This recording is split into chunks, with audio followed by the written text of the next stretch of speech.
Bonjour à tous et merci de regarder le journal de RTI 1 dans les titres de ce 13h. Le vice-président de la République recevait en audience mardi l'ambassadeur du Royaume-Uni, de Grande-Bretagne et d'Irlande du Nord. Timoko Melet-Kone et Christine Catherine Brooker ont parlé des moyens de renforcer les relations de coopération entre son pays et la Côte d'Ivoire. Une coopération tant dans le secteur privé que pour les projets de l'État. La Côte d'Ivoire dispose désormais de systèmes d'oxygène liquide médical. Il s'agit de centres nouvellement construits au sein des centres hospitaliers régionaux de Mans, d'Aloa, Yamoussoukro, Boaké, Korogo et San Pedro. Des centres de santé qui sont des références dans les différents pôles régionaux d'excellence de santé du pays. Et puis ce mercredi 20 mars, c'est la journée internationale de la francophonie. De nombreuses manifestations culturelles sont prévues dans les pays où l'on parle français. En Afrique, la langue française coexiste avec de nombreuses langues nationales. Elle est particulièrement dynamique puisque plus de la moitié des 321 millions de francophones de la planète vivent sur le continent.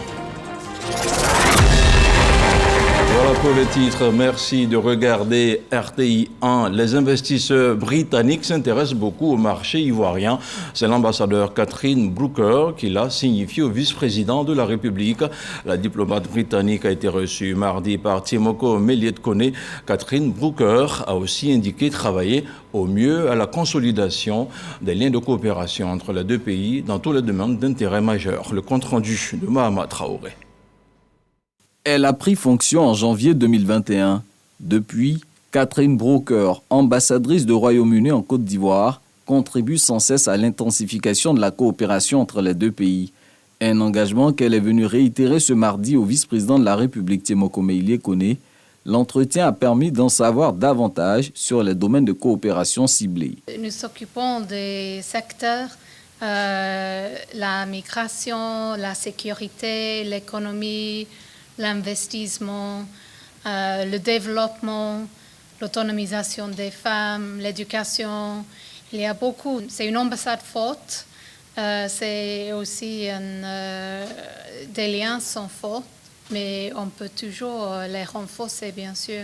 La diplomate britannique a aussi saisi l'occasion pour faire des précisions sur la procédure d'obtention de visa du Royaume-Uni depuis Abidjan. On peut postuler ici à Abidjan pour les visas et on peut aller au bureau, au plateau pour donner des biométriques et donner des documents et le passeport et si nécessaire d'avoir l'entretien là-bas.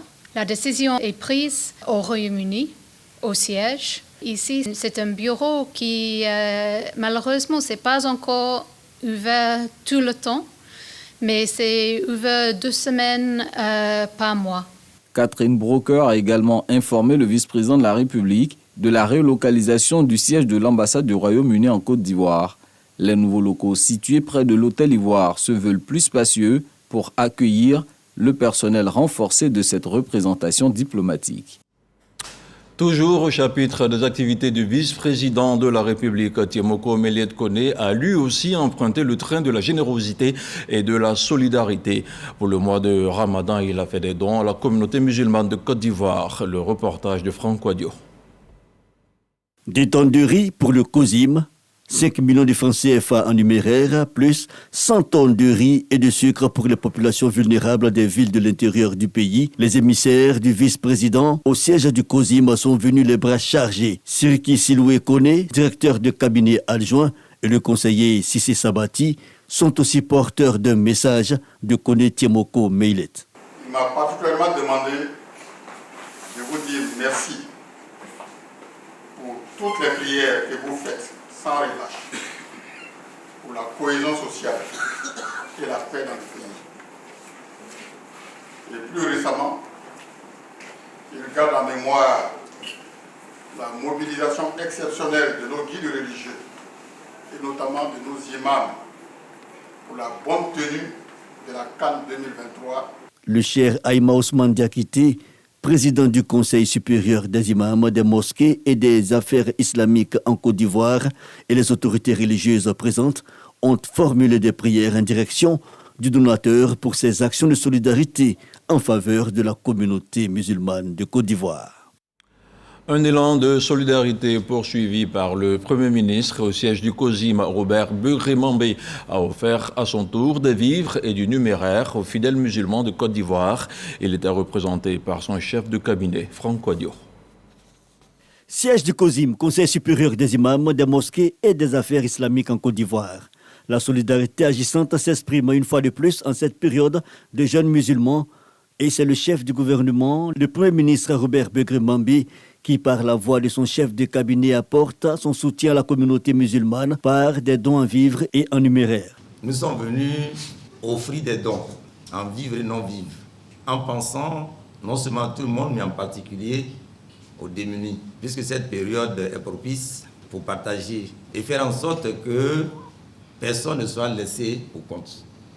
6 tonnes de riz, 199 packs de 48 boîtes de lait et 120 cartons ou 3 tonnes de sucre en carreau, en plus de 5,5 millions de francs CFA. Cheikh Aïma Ousmane Diakité, au nom du Conseil, apprécie l'action. La reconnaissance, c'est le sens et l'essence même de la religion. Si nous nous soumettons à un Dieu unique, c'est parce que nous sommes reconnaissants que c'est lui qui nous a créés, que c'est lui qui pourvoit à nos besoins, que c'est lui qui nous donne le souffle de la vie. Des paroles de reconnaissance, mais aussi des prières ont été formulées à l'endroit du gouvernement, mais surtout du chef de l'État pour la conduite diligente de la gouvernance publique. Sur un tout autre plan, la politique de distribution gratuite d'intrants aux producteurs de Côte d'Ivoire se poursuit. Ils reçoivent tour à tour des semences de riz, de manioc, mais aussi de maïs. Après Adzopé Bengoro, le ministre d'État, ministre de l'Agriculture et du Développement rural, Kobena Kwasi Adjoumani, s'est rendu à Bondoukou en toile de fond. Il s'agit pour le gouvernement d'assurer la sécurité alimentaire. La correspondance d'Hermaniamia. Les populations du Gontougou ont démontré une fois de plus au ministre d'État, ministre de l'Agriculture, du Développement rural et des productions vivrières qu'elles répondront toujours présentes tant qu'il s'agira de sécurité alimentaire en Côte d'Ivoire. Pour cette cérémonie de distribution gratuite de semences de maïs, de riz et de manioc, ainsi que d'engrais, elles ont pris d'assaut la place publique de Bondoukou. Depuis la nuit des temps, une région agricole, et le ministre aujourd'hui par l'entremise du chef de l'État, vient de faire ses dons d'intrants pour nous permettre de produire davantage, de produire plus. Nous ne pouvons que lui dire merci. Les femmes du vivrier sont debout. Et nous sommes à l'ère de l'autonomisation de la femme. Nous, les femmes du Gontougou, je dirige une coopérative de 65 et pour un effectif de 7000 femmes jusqu'à ce jour. Donc, on l'accueille avec joie.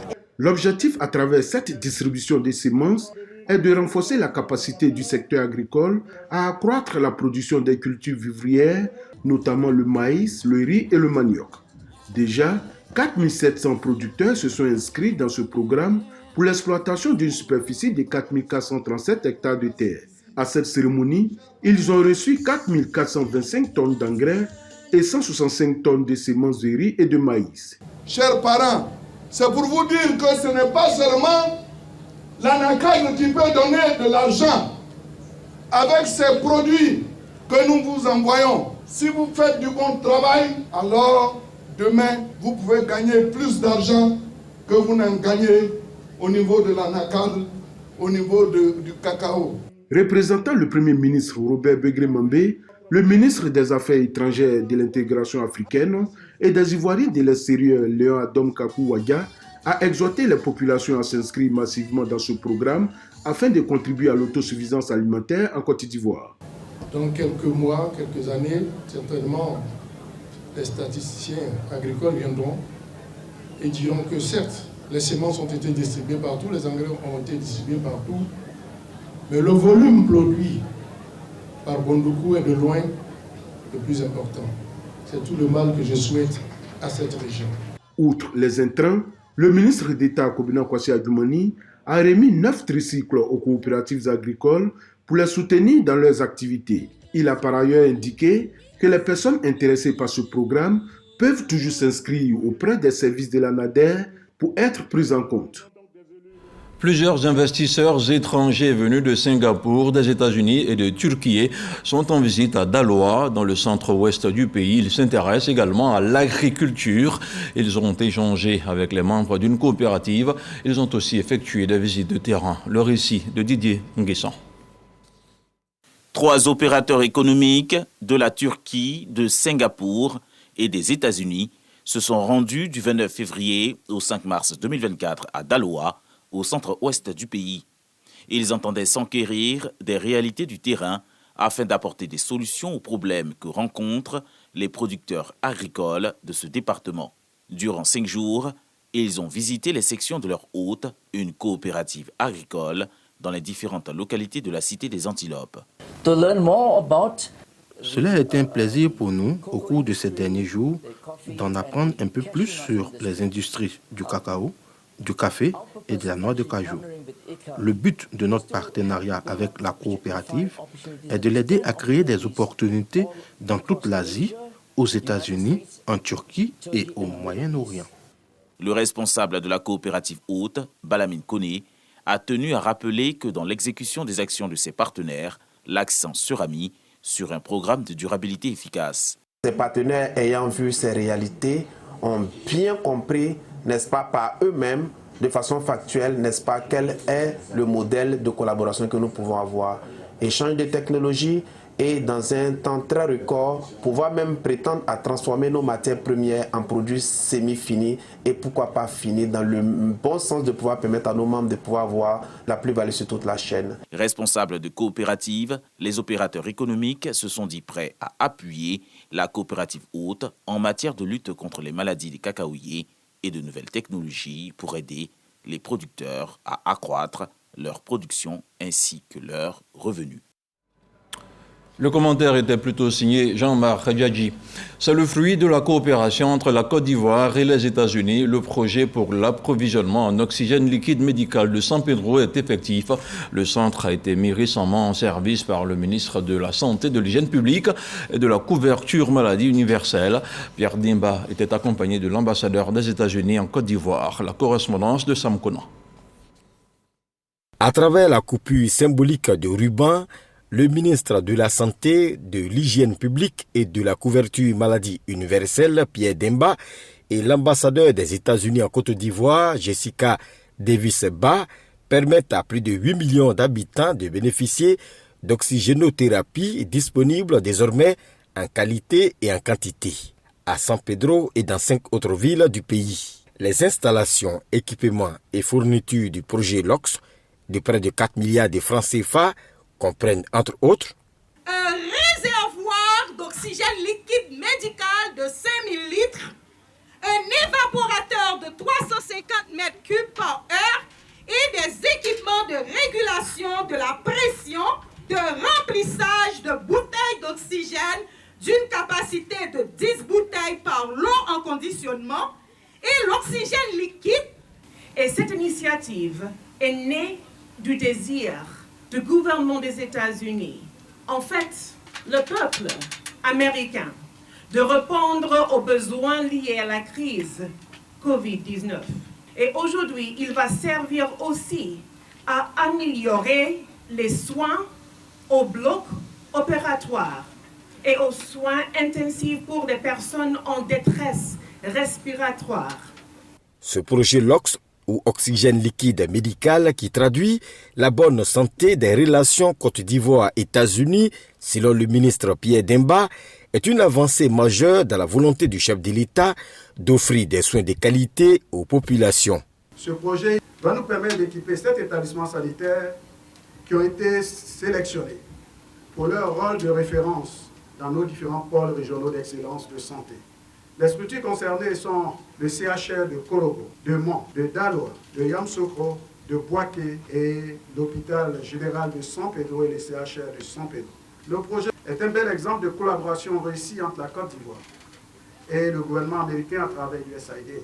Combien devront débourser les patients pour bénéficier de l'oxygène liquide médical? Le ministre Pierre Dimba rassure. Les prix seront étudiés pour être à la portée de tous.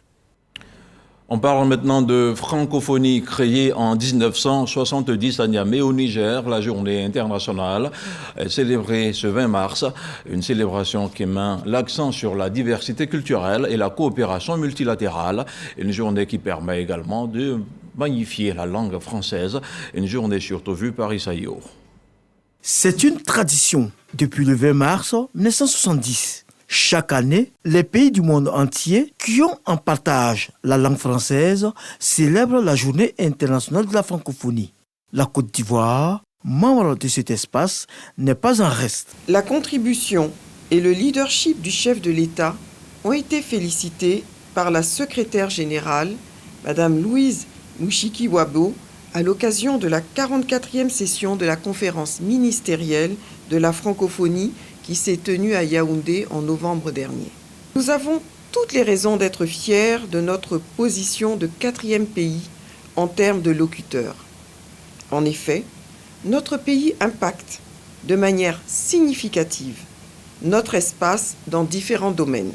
Cette vitalité de la langue française en Côte d'Ivoire est perceptible eu égard au nombre de cadres ivoiriens au sein de l'institution internationale. Notre fierté se traduit aussi par la présence de très hauts cadres au sein des instances stratégiques de l'OIF, conformément à la volonté du chef de l'État de mettre à la disposition des institutions internationales l'expertise ivoirienne. L'apport de l'Organisation internationale de la francophonie, OIF, dans le soutien des industries culturelles en Côte d'Ivoire est une réalité. La francophonie apporte également, sans discontinuer, un appui pluriel, qualitatif à notre pays, et ce dans plusieurs domaines, par le biais de financement de plusieurs programmes qui peut être évalué à plus de 6 milliards de francs CFA. Je peux citer entre autres l'initiative francophone pour la formation à distance des maîtres, IFADEM, qui a formé plus de 10 000 enseignants et maîtres. Je peux également évoquer la francophonie avec elle, qui a formé plus de 1000 femmes d'associations dans diverses localités de notre pays en matière de création et gestion de coopératives, de petites entreprises et sur le numérique pour leur autonomisation. L'OIF a aussi financé la création de 19 centres de lecture et d'animation culturelle, CLAC, à travers la Côte d'Ivoire. N'oublions pas le marché des arts du spectacle d'Abidjan, soutenu par l'OIF, qui aura lieu du 13 au 20 avril et qui réunira 33 pays. Cette journée est l'occasion pour Françoise Remarque d'indiquer l'importance de la jeunesse pour le président de la République, Alassane Ouattara. La jeunesse demeure la priorité du chef de l'État, son Excellence M. Alassane Ouattara, et du gouvernement dirigé par le Premier ministre, son Excellence M. Robert Begré-Mambé. Au regard des défis qui nous restent à relever dans notre espace francophone, j'exhorte les jeunes, les femmes et nos populations en général à se l'approprier pour bénéficier de toutes ces opportunités. C'est le lieu de rappeler que l'espace francophone compte 321 millions de locuteurs, représentant 16% du PNB mondial. On s'intéresse maintenant au sujet du bug Internet avec le ministre de la Transition numérique et de la digitalisation qui a rencontré les opérateurs du secteur. Avec ces derniers, Konajaka Saori a fait le point de la situation. Si le réseau a été rétabli, il n'est pas encore au maximum de sa capacité, nous rapporte Kanibia Layous avec Didier Nguissan. C'est en présence des représentants de plusieurs opérateurs d'Internet que le ministre de la Transition numérique et de la digitalisation a fait l'état des lieux de la situation qui concerne la panne d'Internet qui a touché le pays. N'ayant pas été touché par cette coupure, un des 3 opérateurs a mis ses moyens à disposition. Au niveau de notre architecture, nous avions 2 pattes. Nous avons une première patte qui monte vers l'Europe et une patte qui descend par le Nigeria. Alors, dès l'incident, sur la patte qui monte vers l'Europe, nous avons procédé à la restauration des services via la patte du Sud qui descend par le Nigeria. Donc, ce qui a fait qu'on n'a pas connu le blackout parce qu'un minimum de services était disponible.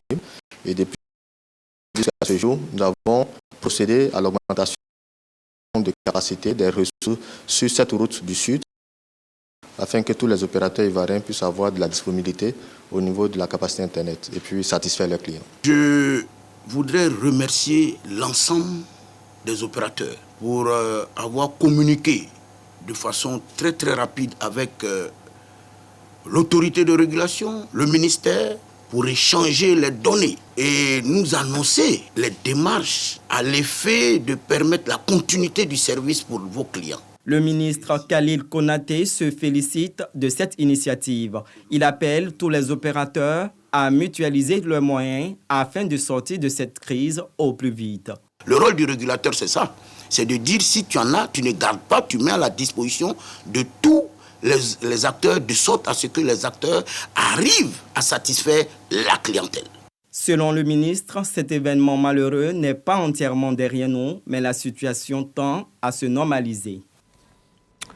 Une délégation de l'Agence américaine pour le commerce et le développement est en Côte d'Ivoire. Elle a rencontré lundi le ministre Souleymane Diarra-Souba. Au cœur des échanges, l'évaluation de la loi commerciale des États-Unis sur la croissance et les possibilités en Afrique. Le ministre du Commerce, de l'Industrie et de la Promotion des PME a profité de l'occasion pour présenter les priorités de la Côte d'Ivoire sur le sujet. Le compte-rendu de Frédéric Oulaï et Jean-Marc Djadji. Visite prospective en Côte d'Ivoire de la directrice de l'Agence américaine pour le commerce et le développement. Au menu de son entretien avec le ministère du Commerce, de l'Industrie et des PME, le renforcement du partenariat Côte d'Ivoire-États-Unis. Le financement des infrastructures climatiques est l'une des plus grandes articulations.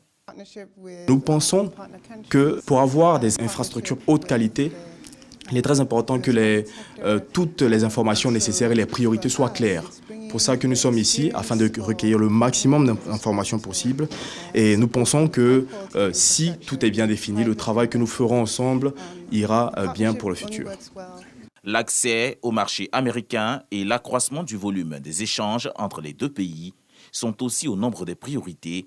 Nous envisageons en fait leur proposer des projets concrets. Le premier projet va porter sur l'évaluation de la stratégie AGOA pour les prochaines années, voir comment mieux orienter nos exportations vers les États-Unis en mettant en avant les petites et moyennes entreprises, notamment les entreprises exportatrices des femmes. Et savoir en fait tout ce qui se fait en termes de ITC, de tout ce qui se fait en termes d'intelligence artificielle par rapport aujourd'hui à la promotion du commerce électronique et également de la digitalisation. Les États-Unis font partie du top 5 des meilleurs fournisseurs de la Côte d'Ivoire. Le marché ivoirien, quant à lui, occupe la 10e place des meilleurs exportateurs vers les États-Unis. On parle maintenant de cohésion sociale avec plusieurs responsables de la chaîne citoyenne et républicaine qui invitent les populations de Bouaké à œuvrer pour la consolidation de la paix et de l'unité pour une Côte d'Ivoire prospère. Ils s'exprimaient récemment en marge d'une cérémonie d'investiture qui s'est tenue dans la région de Bouaké. Le reportage de Boubacar Silla dans un commentaire de Soro Corona. Promouvoir la citoyenneté, les valeurs républicaines, la paix et l'unité pour une Côte d'Ivoire plus prospère. Des missions assignées à la coordination régionale de la chaîne citoyenne et républicaine section Gbeke, un mouvement de défense des institutions de la République. Lors de la cérémonie d'investiture de la coordination régionale, les présidents des sections et des points focaux de Bouaké, le président national de la structure invite les membres à œuvrer au vivre ensemble et à la quiétude sociale. La chaîne citoyenne et républicaine est un creuset de responsables qui ont choisi comme référence le président de la République. Et donc à travers lui, nous allons donc poser les actions. Tous nos démembrements doivent œuvrer dans le sens de la cohésion. Un appel bien perçu par les responsables locaux de la chaîne citoyenne et républicaine. Nos priorités pour des actions donc citoyennes, des actions de soutien donc au gouvernement, donc au président de la République, M. Alassane Ouattara, donc à toutes les institutions de la République, c'est chercher à étendre la CCR et donc à vraiment partout où besoin sera d'annoncer la belle parole donc de la cohésion, donc accentuer nos actions sur la cohésion sociale. Créée depuis 2022, la chaîne citoyenne et républicaine œuvre également à l'éducation, à la santé, à la promotion du genre et à l'accompagnement des actions de développement. L'organisation bénéficie de l'appui du ministre des Ressources animales et halieutiques, Sidi Teboko Touré. On parle toujours de cohésion sociale avec l'association Nontago de Taoudi qui a tenu récemment une journée dans la commune d'Abobo. Elle a vu la participation des populations de Taoudi et banlieue. Objectif principal, doter les populations d'outils pratiques afin de mettre en œuvre la cohésion sociale. Le reportage de Vakassa Karamoko et Franck Quadio. Vie associative et partage d'expériences, l'association Nontago de Taoudi promeut sociabilité et autonomisation autour du concept. Voici Kwaku André, directeur des organisations professionnelles agricoles et l'ambassadeur de l'Inde en Côte d'Ivoire apportent leur soutien. Trouver pareille occasion pour se retrouver, pour moi c'est une fierté. Une fierté de pouvoir aider mes parents à s'entendre, à se mettre ensemble, à voir dans la même direction. Les fils de Taoudi tissent donc une toile de fraternité et de solidarité pour mieux identifier les besoins. Les présidents de mutuelles successifs ont ainsi chacun à leur rythme rassemblé en synergie les forces vives originaires de cette localité de l'Est du pays. C'est un regroupement qui réunit tous ceux de Taoudi et banlieue. Et comme vous le voyez, Taoudi est une sous-préfecture. Donc on a aussi invité tous les villages voisins à se joindre à nous pour continuer davantage à renforcer l'amitié qui existe entre les villages de la sous-préfecture de Taoudi. C'est ensemble que nous pouvons développer notre sous-préfecture. Un début d'année en allégresse, ambiance, chant et danse, c'était aussi l'une des grandes articulations de ce programme dédié au développement du Taoudi. On parle maintenant de littérature avec la commune du Plateau qui a abrité récemment la dédicace de l'œuvre Au son de ton sourire, un recueil de poèmes écrit par Aminata Kone Sissé. Des vers qui ramènent à la douleur, à l'amour, à l'espoir, mais aussi à la célébration de la vie. Cette 4e production livresque de l'auteur est un hommage à un être cher, arraché malheureusement à notre affection. Le reportage de Serge Pacom Didi dans un commentaire de Léon Brou. L'amour et l'espoir, les maîtres mots de ce recueil de 46 poèmes intitulé « Au son de ton sourire ». Écrit par Aminata Kone Sissé, cet ouvrage est un hymne à la joie, à l'amour et à la découverte, un hommage que l'auteur rend à sa défunte sœur. Au son de ton sourire, pour donc magnifier et célébrer une âme joyeuse, pure et généreuse, arrachée à l'affection des siens. Il faut dire aux personnes qu'on aime, combien on les aime, parce que la vie sur Terre n'étant pas éternelle, on ne sait pas quand est-ce que ces personnes-là nous quitteront. Donc il faut qu'on puisse communiquer des mots d'amour autour de nous. Il faut toujours garder espoir. Cette célébration de la bonté du cœur et de la beauté de l'esprit réconcilie les lecteurs avec la poésie. La lecture est très aisée, c'est écrit très simplement en vers libre et également elle a une approche de partage d'émotions qui est assez originale. Elle a cette capacité-là à nous faire vivre, ressentir ce qu'elle ressentait au moment où elle écrivait ses vers. Cette œuvre nous rappelle qu'il faut profiter des moments qu'on a avec nos proches qu'on aime. Il faut leur dire au quotidien qu'on les aime.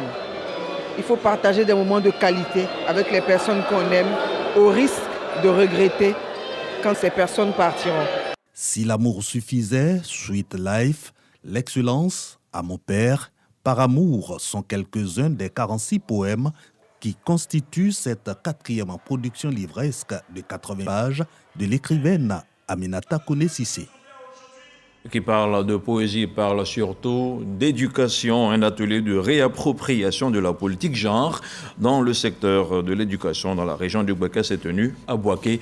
L'initiative du ministère de l'Éducation nationale et de l'alphabétisation est l'un de ses partenaires. La rencontre aura permis de mettre en lumière les défis spécifiques auxquels se retrouvent confrontées les jeunes filles dans le cadre éducatif et professionnel. Logoretti et Kader Sogodogo. Atelier de réappropriation de la politique genre dans le secteur de l'éducation dans les régions de Bouaké et de San Pedro.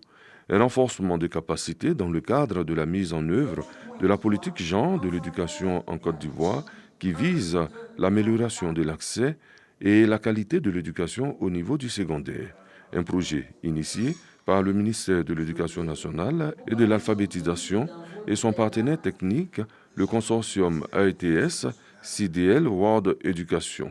Nous voulons que on puisse avoir le maximum d'élèves, filles et garçons, qui se maintiennent, qui achèvent et qui arrivent à s'intégrer dans le tissu social. Lors de cette rencontre, plusieurs mesures sont proposées pour intégrer les principes de l'égalité des sexes à l'école. Cette politique genre est assortie d'un plan d'action prioritaire et ce plan d'action prioritaire porte sur la mobilisation des communautés et des acteurs de l'éducation autour de la construction des collèges de proximité et aussi la mise en place de mécanismes pour répondre aux violences basées sur le genre dans le milieu scolaire. La rencontre a mis en lumière les défis spécifiques auxquels sont confrontés les filles et les garçons dans le système éducatif ivoirien. On note entre autres les stéréotypes de genre, les grossesses précoces, les violences sexuelles et le manque d'accès à l'éducation pour certaines filles. Et on termine cette édition avec l'actualité hors de nos frontières. 12 mineurs ont été tués dans l'effondrement d'une mine de charbon dans le sud-ouest du Pakistan. L'accident a probablement été causé par un coup de grisou, selon un bilan définitif annoncé ce mercredi par un responsable provincial. Mardi soir, les mineurs ont été piégés à 244 mètres sous terre après une explosion de gaz dans un puits de charbon géré par une compagnie privée dans la région minière de Khost, dans la province du Baloutchistan. Le professeur Hachimar nous a accompagnés pour la traduction de ce journal dans le langage des signes. Merci de nous avoir suivis. Cette édition est terminée. Restez surtout sur RTI.